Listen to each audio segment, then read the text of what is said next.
Você quer saber como faturar entre 300 e 2 mil reais por dia apenas com o celular ou computador, trabalhando poucas horas e ainda no conforto da sua casa?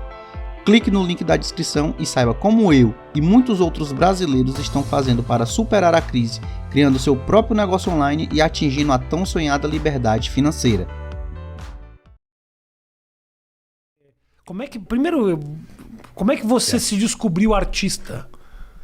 Quando que foi? Em que momento foi? Seus pais já estavam na política, já tinham uma exposição, já eram pessoas conhecidas, né? Eu já tocava antes. Tá. Muito antes do meu pai virar político. Minha mãe depois foi virar política. Eu sempre amei música. Muito por ter passado uma boa parte da minha infância nos Estados Unidos. Por isso que eu falo inglês misturado, porque foram quase 8 anos indo e voltando de criança nos Estados Unidos, em Stanford e Michigan State.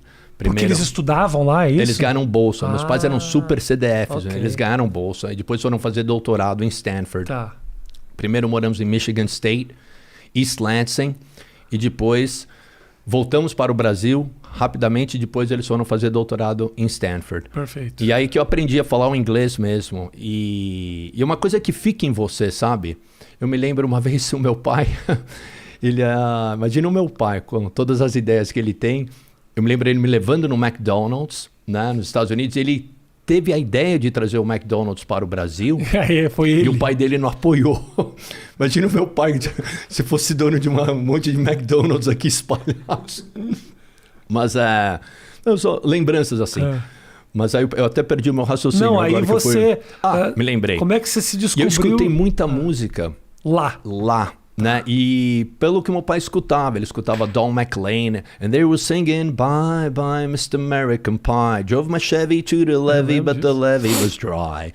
Então, o Cat Stevens, Carole King, eram tipo American Classic Songs, sabe? Essas músicas e ficaram muito na minha cabeça. Por isso eu amo melodia, né? Até meus amigos, assim, uns amigos punk falam, nossa, eu gosto dessas músicas meio música de peido de velho, aí, mas eu gosto. Meio melosa. Né? Eu gosto, I love them, toca o meu coração mesmo, assim. E a gente escutava no rádio, isso daí eu me lembro claramente isso. E aí, voltando para o Brasil, o meu vizinho, meus pais continuaram ainda nos Estados Unidos, e o meu vizinho, eu fiquei morando na minha avó. Meus pais nos Estados Unidos, eu fiquei morando com a minha avó.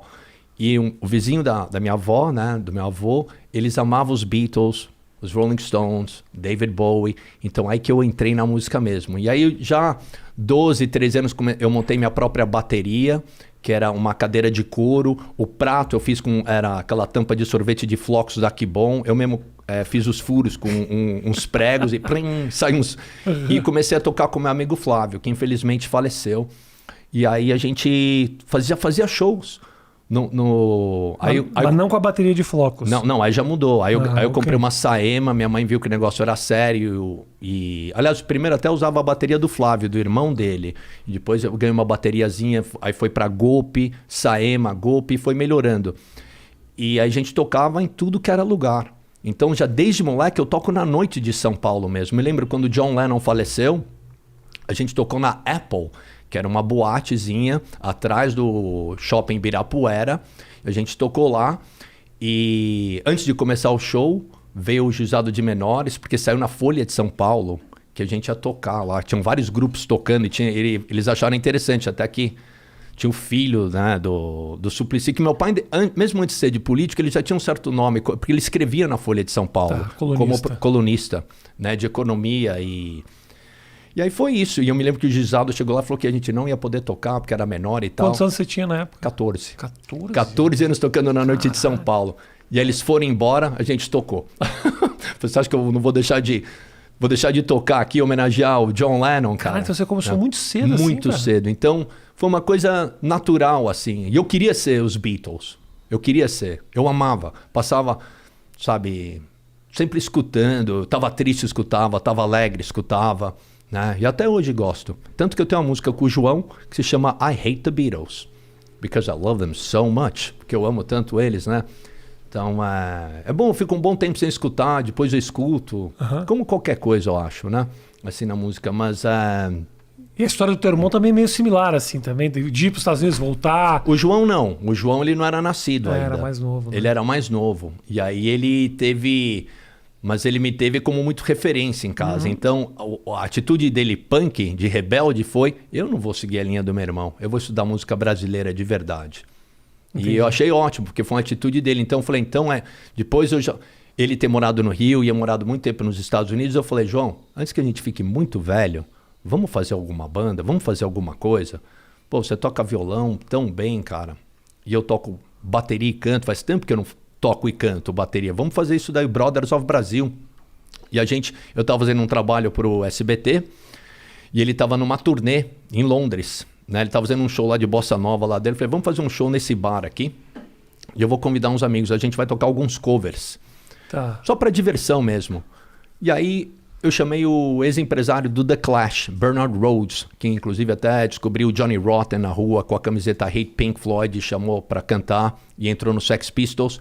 E eu chamei ele pra ir lá no nosso showzinho. Eu falei, é cover, é só pra zoar. Ele falou, Supla, achei uma ótima ideia. O nome da banda é Brothers of Brazil.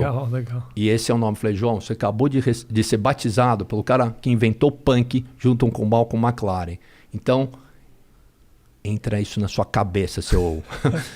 E até hoje ele não tá nem aí pra essas coisas. E tudo bem, eu acho ótimo. E aí foi essa mistura de fazer o Panca Nova. E isso deu uma grande satisfação pra mim de poder tocar com meu irmão. Que eu fiquei muito tempo longe da minha família, morando nos Estados Unidos. E aí, nesse tempo de 94 a 99, né? E aí, quando a gente começou a tocar, aí a gente... assinou com uma gravadora americana, Side One Dummy, em Los Angeles. E aí já entramos no Warped Tour e tocamos, em vários lugares pelo mundo, cara. Pois é, cara. Como é que é pra você, por exemplo, a banda com a história com teu irmão é muito forte lá fora, né? Porra, tem um puta de um respeito fudido lá fora. Aqui, obviamente, a galera curte, mas vocês tiveram um programa de televisão, vocês têm uma história aqui. Mas lá vocês construíram um bagulho de credibilidade fudida. Assim, era uma coisa do underground, eu diria assim, que tava indo muito bem a coisa. Aí depois a gente parou, assim, por motivos de vida mesmo, sabe? Não era fácil você ficar 3 meses... ou 2 meses que seja, fazendo show direto, e o João tem 3 filhos e você não vê os filhos crescendo. Sim. É um negócio meio maluco pra ele, eu acho, assim. E como que era pra você ter isso lá e aí vem pra cá, a situação é diferente, tem outra história. É um pouco meio... tem uma frustraçãozinha nisso, não, assim, o que tem é a liberdade. É a liberdade de lá, a gente é eu sou o Supla, o João é o João Suplicy. É só isso. Ninguém é filho, sabe... Ninguém é filho de ninguém, a gente é só o que é, a gente é respeitado pelo que é. E isso que era muito legal, né?